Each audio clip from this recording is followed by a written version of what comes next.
Kelibsizlar Xorazmning eng qadimiy shahri Zanikiva shahrimizda. 16-asrlarda asos solingan sizlarni kelgan shahrimizda. 26 gektar bu qala, 2200 metr devor bilan o'rab olingan. Qal'aning ichida xonlar yashagan, amaldorlar, beklar, savdogarlar qal'aning ichida yashaganlar. Endi qal'ada aholi ko'payib boshladi. Qal'aga sig'magan aholi qal'aning tashqarisida yashaganlar, dehqon, hunarmand, kasblar tashqi qal'ada yashaganlar. Devor bu mudofaa himoya vazifasini bajaradi. Qala tashqarisida yashayotgan aholisini himoyalash uchun tashqi qala ham 6500 metr devor bilan o'ralgan. Xivaliklar o'z laqchasida tilida aytadi: "Ichan qala, deshan qala" deydi. Deshon bu tashqari, ichon ichkari shahar qala degan ma'noni bildiradi.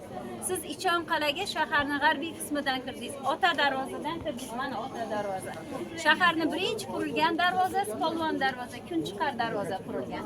Shaharning dunyoning 4 taraflama darvozalari bor, Xonni davrida qurilgan. Hozir ham saqlanyapti. Mana Shimoliy darvoza Bog'cha darvoza, Janubiy darvoza Tosh darvoza, ana Polvon darvoza. Bu sharqiy darvoza. Xon davrida darvozalar ertalab bomdod namoziga azon aytganda ochilib, kechqurun xufton namoziga azon aytganda shahar darvozalari yopilgan. Sizlar sayohatchilarimiz uchun bugungi kunda shahar darvozalari kecha-yu kunduz ochiq turadi. Yopilmaydi shahar darvozalari.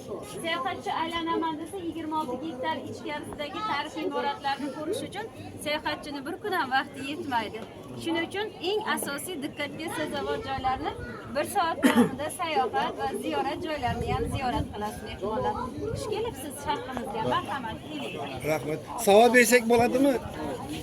Savol. Ota darvoza nima uchun Ota darvoza qo'llanadi? Ota hovuz masjidi bo'lgan oldinda, shuning uchun ham Ota Nima uchun Ota hovuz qo'llanadi? Shu Ota deb aytiladi, shu insonni nomi bilan aytiladi. Sheyx Muhammad Ota degan. Sheyx Muhammad Ota, Sheyx Muhammad Ota hovuz.